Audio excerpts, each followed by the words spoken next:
Assalamualaikum dan salam sejahtera. Di Malaysia, kebebasan beragama tertakluk kepada Perlembagaan Persekutuan yang merupakan satu prinsip untuk memberi kebebasan kepada individu atau komuniti untuk menganut dan mengamalkan agama masing-masing. Kebebasan beragama adalah untuk mengikut kepercayaan agama sebagaimana yang dipilih oleh seseorang, hak untuk menyatakan pegangan agama secara terbuka tanpa ketakutan atau halangan akan dikenakan secara tindakan serta hak untuk mengisytiharkan kepercayaan. Kebebasan beragama menurut Perlembagaan. Perkara 11, kebebasan beragama, tiap-tiap orang berhak menganuti dan mengamalkan agamanya dan tertakluk kepada Fasal 4. Kenyataan berkaitan Fasal 4 ini, Undang-Undang Negeri dan berkenaan dengan wilayah-wilayah Persekutuan Kuala Lumpur, Labuan dan Putrajaya. Undang-Undang Persekutuan boleh mengawal dan menyekat pengembangan apa-apa doktrin atau kepercayaan agama di kalangan orang yang menganuti agama Islam. Perkara 3 dalam kurungan 1, Islam adalah agama bagi persekutuan tetapi agama-agama lain boleh diamalkan dengan aman dan damai di mana-mana bahagian persekutuan. Dengan adanya kebebasan beragama ini, banyak isu yang muncul dalam kalangan masyarakat, sebagai contoh isu murtad. Sejak kebelakangan ini, terdapat kumpulan-kumpulan yang memperjuangkan kebebasan beragama seperti Angkatan Murtadin Malaysia atau AMM, iaitu sebuah kumpulan yang menjadi wadah kepada individu yang berhasrat untuk murtad. Misi kumpulan ini adalah untuk menyokong komuniti murtad dan memberitahu kepada masyarakat tentang permintaan golongan murtad dan hak mereka untuk meninggalkan Islam. Manakala di media sosial pula, ideologi murtad ini diperjuangkan di Facebook melalui page Mr. Murtad. Page ini secara rasminya aktif menyebarkan pengaruh mengenai hak-hak kebebasan untuk beragama dan pada waktu yang sama memburuk-burukkan agama dengan idea-idea penindasan dalam kehidupan beragama. Selain itu, terdapat kelompok-kelompok tertentu seperti golongan Islam liberal di Malaysia telah mendesak agar diberikan hak kebebasan murtad untuk pengikut Islam di Malaysia. Misalnya, seperti isu murtad Kislina Joy atau nama asalnya Azlina Jalani, golongan ini antara yang mendesak agar penganut Islam diberi hak murtad dari agama Islam tanpa sebarang tindakan undang-undang dan tanpa tertakluk dengan keputusan Mahkamah Syariah. Mereka menyatakan bahawa hak untuk murtad adalah kebebasan beragama. Seterusnya, pada Februari 2021 yang lalu, tular satu video yang berdurasi 3 minit 26 saat yang memaparkan seorang lelaki berbangsa India mengaku memurtadkan wanita Islam menggunakan laman sosial Facebook. Lelaki tersebut mendakwa untuk lelaki bukan Islam berkahwin dengan wanita Islam ialah dengan terlebih dahulu menukarkan agama mereka di negara lain seperti Indonesia, Singapura dan India.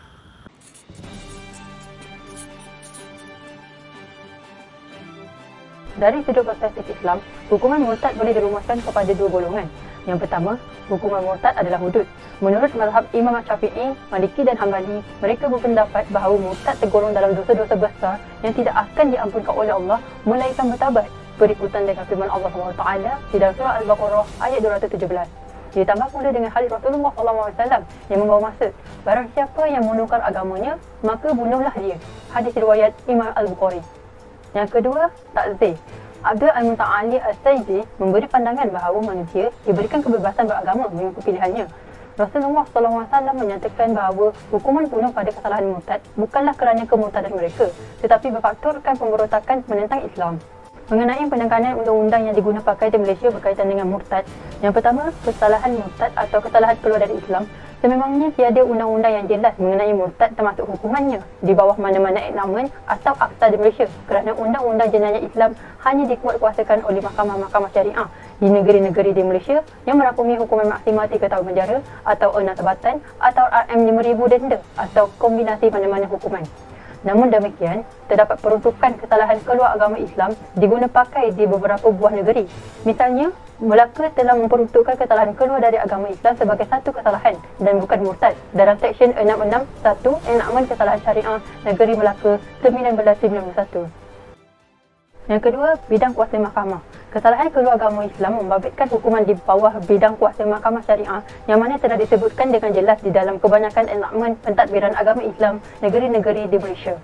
Mahkamah Tinggi Syariah lah yang mempunyai bidang kuasa dengan kes-kes keluar agama Islam. Sungguh pun di kebanyakan negeri tidak terdapat peruntukan yang jelas menyatakan demikian kerana ia mempunyai bidang kuasa untuk menentukan kesahihan seseorang itu masuk Islam serta menentukan seseorang itu masih lagi Muslim atau sudah meninggalkan agama Islam sebagai agamanya. Isu murtad menurut pandangan informan.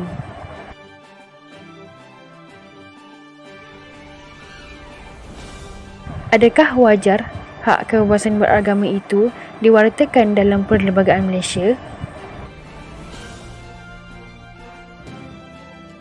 Ia tak sepatutnya kita tak kebebasan beragama disebut pada masyarakat kita yang sepatutnya ambil penting dengan agama Islam. Bila kita beri kebebasan, senang-senang je dia orang nak murtad. Kan? Dan disebut pada berbilang kaum tadi, ada masalah. Kita pun boleh tukang garang untuk dia orang nak beramal dengan agama apa-apa. Tapi mungkin kena ada kelaksan yang tertentu kalau masuk dalam perlembagaan. Apakah pandangan informan mengenai konflik murtad di Malaysia? Adakah ia termasuk dalam hak kebebasan beragama yang tertakluk di bawah Perlembagaan Malaysia atau merupakan satu kesalahan jenayah di sisi undang-undang syariah?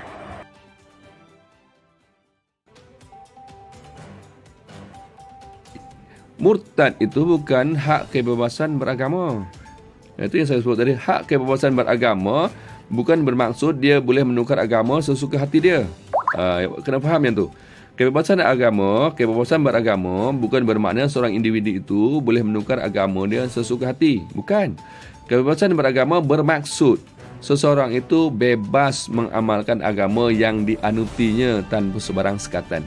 Itu dalam konteks dalam Perlembagaan Malaysia. Murtad itu ialah satu jenayah dalam syariah.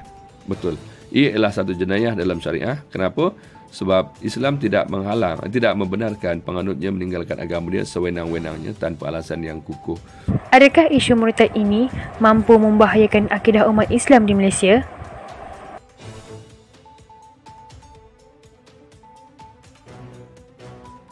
Okey, kalau kita tengok jenayah murtad ni dia bukan setakat membahayakan akidah, tapi juga dia boleh meruntuhkan ataupun merosakkan sesebuah negara, terutama negara Islam lah.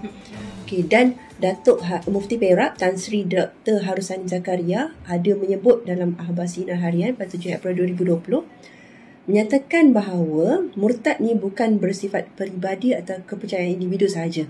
Walaupun kita nampak yang dia adalah orang tu dah tukar agama, kita rasa dia individu dia sahaja, tetapi dia merupakan virus yang paling bahaya. Okay, sebab apa disebut macam itu? Kita teliti balik pada zaman Nabi Muhammad SAW. Setelah wafatnya Nabi, Sayyidina Abu Bakar adalah orang yang sangat tegas dan sangat proaktif dalam memerangi orang yang murtad ni.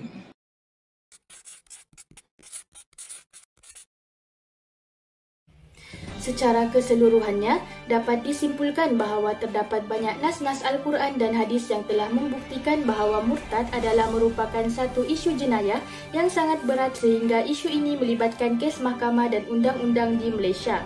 Meskipun perkara 11 telah memperuntukkan bahawa setiap individu itu berhak mempunyai akidah dan menganuti agama yang mereka yakini, ia bukan bermakna kita sebagai umat Islam boleh sewenang-wenangnya berpindah ke agama lain dengan alasan undang-undang membenarkan kita menganuti agama masing-masing.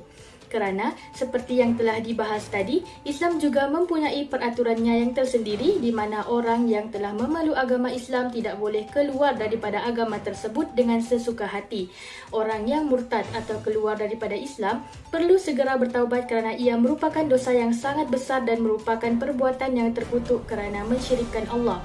Oleh hal yang demikian, kes murtad ini tidak akan ada penghujungnya sekiranya pihak-pihak tertentu tidak memandang serius untuk menanganinya.